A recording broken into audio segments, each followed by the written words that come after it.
Ayun, sinigang tayo ng hipon. Ayan, sa halagang 100. 7 piraso. 10 piso luya. 10 pisong siling mahaba. 20 kamatis. Sitaw, 20. Ito, labanos. 20. 10 okra. Okay, sibuyas, 10. Ayan, ito yung lulutuin natin guys. Bago ang lahat, bago lutuin. Okay, putol-putulin muna natin to.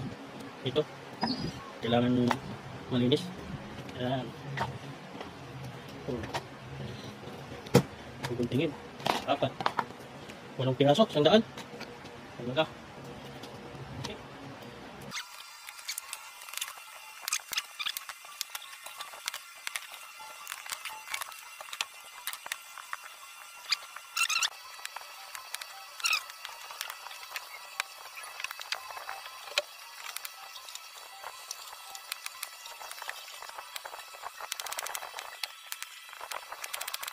Nakaprepare na yung tubig natin galing sa Ilog Pasig. Lagyan natin ng isang kutsarita ng asin. Yan. Yes. Lagyan natin yung lagyan natin konting paminta. Yan. Kunti lang. Yes. Lagyan na natin yung ingredient. Sibuyas. Yan. Luya. Lagyan na natin ito lahat. Yes. Yung kamatis. Lagyan na natin lahat. Yan. Hintayin natin ito. Pakulogin natin ito. Papakulo muna tayo. Ayan, sala na natin. Oops, yes. Hintayin natin ito pag umulo.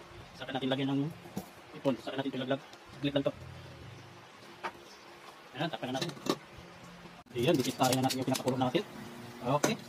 Piramdaman natin kung malambot na yung mga gulay. Okay na. Ay. Ngayon, lalagyan na natin ng sinigang sampalok. Ayan, sinigang sampalok original. Ay, okay lang. Kasing paasim lang. Mamaya, ilaglag na natin yung ating ipon. Okay. Ayan na. Titikman natin kung malasa na. Malambot na yung labanos. Okay, diba? Okay na. Pasok na sa panlasa. Ito, ilaglag na natin ang ating hipon. Ayan. Mga 5 minutes. Kukulan na yan. Oh, ganito lang kasi yung magawa ng sinigang ng hipon. Sa mga hindi pa nakakalam, pero yung tayong nakakalam. Hindi ito para sa inyo itong video. Para lang ito sa mga walang alam pa. Yes, simple ito. Pag masarap. Okay. Panalong-panalo na yung lasa. Tapan muna natin. Ayan na guys, luto na. So, sino pa natatakan dyan? Oh. Ayan, tikman na natin. Kung pasalo na. Ayan na, tawagin na natin yung tropa. Oops. Patay. Yes.